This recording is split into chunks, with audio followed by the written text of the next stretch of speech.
These aren't the stories your mother told you. No, these are the other stories.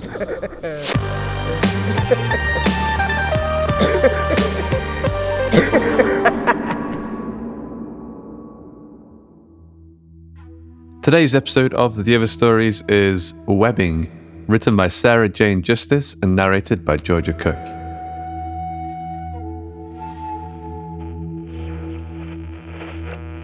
Lynch, what's your current visual? Nice view. It looks much smaller from here. I'd rate it 5 stars for accommodation, even if the closet space is a little tight. That's great. I was hoping for something on the possible meteorite abstraction, but glad to know we'll get a good review. Roger that. Lynch laughed, letting herself get distracted by the sight of the earth below. No obstruction visible on my end. Seems it missed us. Great. Darroch whistled, a sound that crackled into static through the transmission. Sometimes you just get lucky. Speak for yourself. Not much chance of that for me. Unless you send some company out here. Lynch turned to look at the visual display on the comms interface, confident that her joke deserved a light chuckle at the very least. She frowned when she was met with nothing but a frozen screen, cutting in and out of focus. The audio buzzed for a moment before the transmission recovered with a high-pitched feedback whine. Ouch! Lynch rubbed her ears. Didn't catch that, sorry. Darroch leaned closer to the screen, wiping a dab of sweat from his brow. You're breaking up a little. Could be for the best, Lynch shrugged. My jokes are getting so bad even the equipment has had enough. Roger that. Darroch replied. Maybe. His voice broke into static again before his commentary could make it any further. Grumbling under her breath, Lynch smacked the screen with the palm of her hand. It was a habit that had earned her countless warnings, and she kept a collection of notes reminding her that complex machinery wouldn't respond to physical punishment. Each one bore an amendment in her handwriting, explaining that the machines weren't the real intended target, and she could only reach so far with hands alone. With a loud sigh, she ducked under the display to check for signs of damage. She knew every part of the mechanism back to front. This was her territory, and she was already preparing herself to brag about fixing the problem that she hadn't yet found. When her hand brushed against something warm and sticky, she leapt backwards with a shout. What the hell? She squinted at her fingers. She could see a white, cottony substance clinging to her skin. Darroch? Are you there? I've got something strange out here. She dropped to her knees, pulling back the protective casing to take a closer look. The substance stretched between the parts, leaving a trail that led inside the equipment. Did you say you're seeing something? Darroch's voice wavered around glitching audio. You're still cutting out a lot. Transmission could be damaged? No shit, Lynch snapped. That's what I'm trying to fix. Roger. She growled in frustration, letting her disdain echo over the ship's walls. Still catching the sticky white substance on her sleeve, she searched through gaps and crevices until something tickled her hand. The sensation hit her like a shock jolting down her neck. She scrambled backwards, losing her breath when she saw a fistful of small black specks crawling over her fingers. What in the name of? She shivered, fighting to stay calm as she looked closer. Holy shit. Darroch! Darroch, do you copy? Lynch. Darroch's voice wafted through the air. What's going on? Are you okay? You're not going to believe this. Lynch brushed her hands on her shirt in a frantic motion. There are spiders. I've got spiders out here. Spiders? Darroch's voice buzzed. What do you mean by spiders? I mean spiders. Not tarantulas or anything, but definitely spiders. Little black 8-legged day ruiners. Lynch watched the spiders scurry back under the equipment, leaving thick trails of web in their path. How the hell did they stow away up here? You're right, Lynch. I don't believe you. Darroch replied, his sarcasm still clear through the crackling audio. Oh, okay, I get it. Bugs. Because the transmission is buggy. Very funny. I'm not joking. Spiders aren't even bugs, genius. Lynch dove back down to reach beneath the display again. Sweeping through the crevice with both hands, she fought against disgust to dislodge a full handful of black furry spiders. Here! Look! She held them up to the display, shuddering as they wiggled across her skin. What the hell? Darroch stared at the screen. How did they get there? You're asking me? Lynch jumped backwards when she felt a bite sting on her wrist. She flicked the critter away, spinning around and brushing off her clothes. The spiders moved with unnatural speed, dripping down to the floor and scattering in all directions. Lynch took a few deep breaths and picked a trail of web to follow.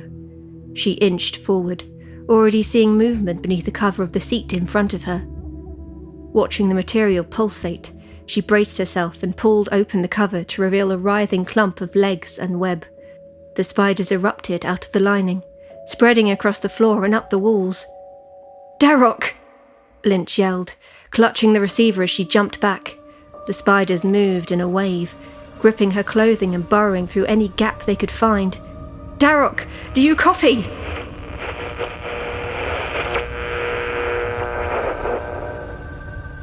The transmission fizzled into white noise as Lynch felt the sting of tiny bites on her ankles. Lynch, I can barely hear you. Darroch's voice broke through the static, fading in and out. What's going on? "Look!" Lynch grabbed the display screen to aim it at the wall behind her. In the process of revealing the full view to Darroch, she realised the extent of the situation for herself.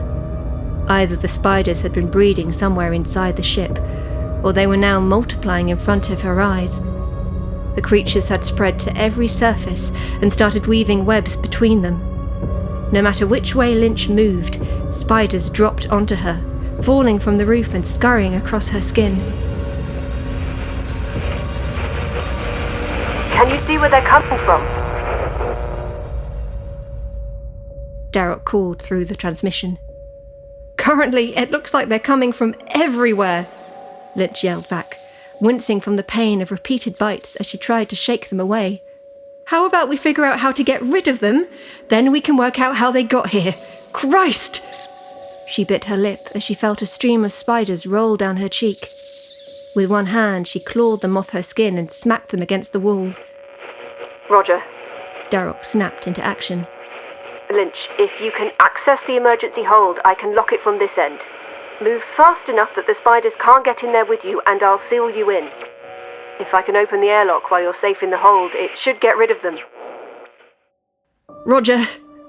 Lynch stumbled to follow his instructions. "Let's just hope they're not already in there." She looked back at the thick black writhing curtains hanging on every wall. Still flicking spiders off her skin as fast as she could, she stomped her boots towards the hold. Okay, I've got you, you little pricks." Standing in front of the hold, she saw the spiders rushing towards her, as if she were the conscious target of an arachnid hive mind. It seemed ridiculous to consider that this could be any kind of calculated attack, but Lynch couldn't think fast enough to see it any other way. "Focus!" she shouted at herself, pushing through webs and smacking any surface she could reach. "Just focus!" As another swarm of bites grated across her skin, she grabbed a pin from her lapel and ripped a swath of fabric from her shirt. Gritting her teeth, she used the pin to pierce her index finger. Wincing and yelping, she squeezed blood onto the torn fabric, already shaking from shock. Moving as one, the spiders reacted.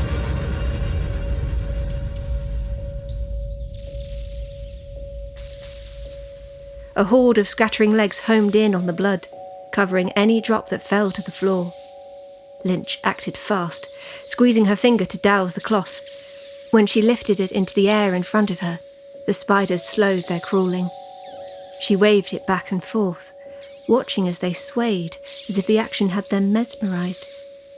With her feet inching towards the hold, she spun the cloth a couple more times before flinging it to the other side of the ship. and a black shimmering wave, the spiders swarmed towards it.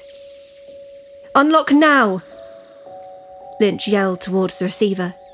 She barely heard the crackle of Darroch's reply as she pulled open the door and jammed herself inside the hold. The space was cramped, but empty. "Darroch!" She lowered her voice to a whisper. "Go now! Blast them!" She gripped the receiver in one hand, holding the other to her shirt to stop the bleeding.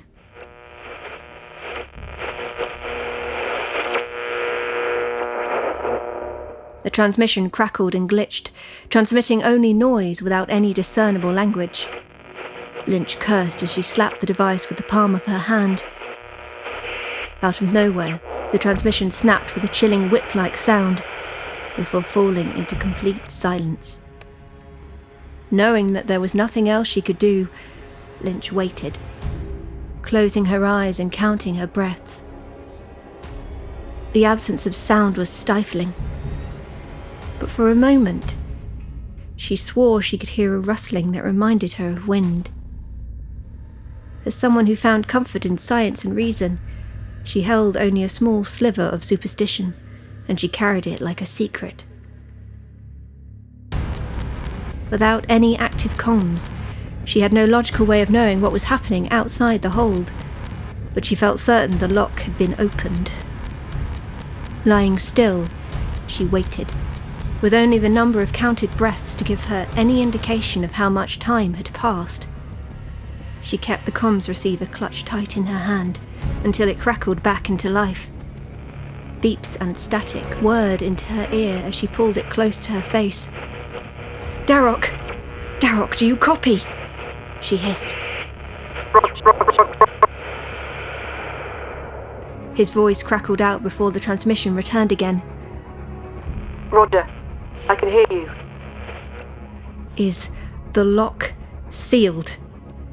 Lynch spoke slowly, focusing hard on every syllable. Roger, lock sealed. The words were surrounded by waves of buzzing static, but they were clear enough for Lynch to open the hold with confidence. Without knowing what to expect, she braced herself for the worst-case scenario as she pushed open the door.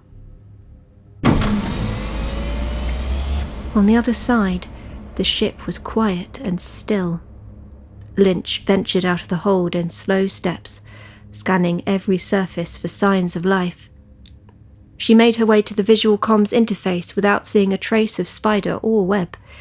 Before checking the state of the equipment, she paused to look herself over. Her skin was red with tiny bites, but they seemed to be fading without any other symptoms. She could see her hands shaking with adrenaline and relief, and she took a moment to steady them before adjusting the comms interface.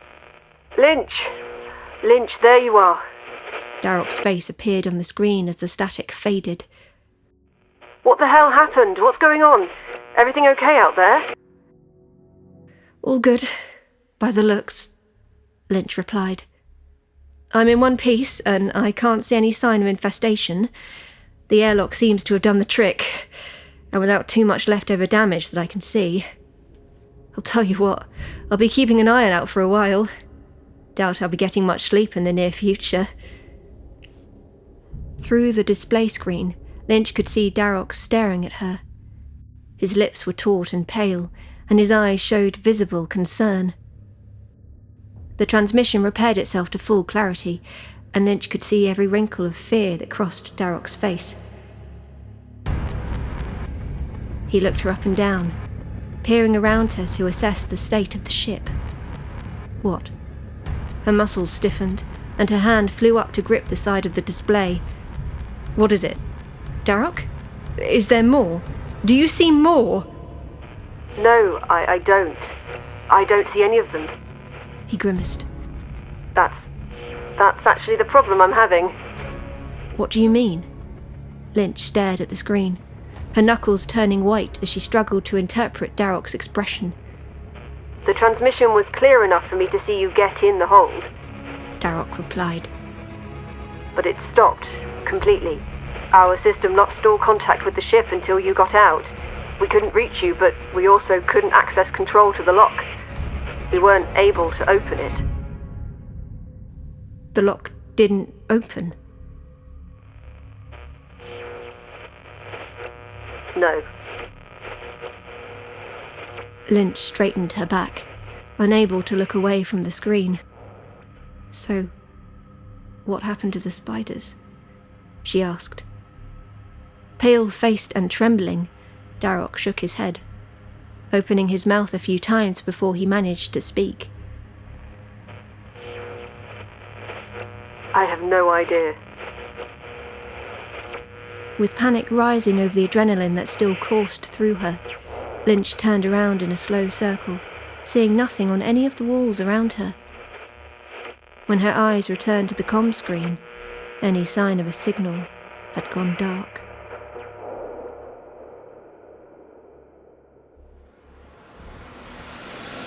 I hope you enjoyed today's episode of The Other Stories. Webbing was written by Sarah Jane Justice, narrated by Georgia Cook, produced by Carl Hughes with music by Dark Fantasy Studio and Tom Robson, and sound effects provided by freesound.org. The episode illustration was provided by Luke Spooner of Carry On House. A quick thanks to our community managers Jasmine Arch, Joshua Boucher and his eyeless ones, Mary Pastrano and Cody Czarzasty, and to Joshua Boucher for helping with our submission reading. And of course to Ben Errington for the ongoing explosion of content he fires out of his social media cannon. You can follow Sarah Jane Justice on Facebook at facebook.com/Sarah Jane Justice Writing. Georgia Cook is an illustrator and writer from London. She's written for publications such as Baffling, Basterian Lit and Flame Tree Press, as well as the Doctor Who range with Big Finish. She can be found on Twitter at @GeorgiaCooked and on her website at georgiacookWriter.com. The Other Stories is a production of the Story Studio Hawk and Cleaver and is brought to you with a Creative Commons Attribution Non-Commercial No Derivatives license. That means don't change it, don't sell it, but by all means share the hell out of it. Until next time.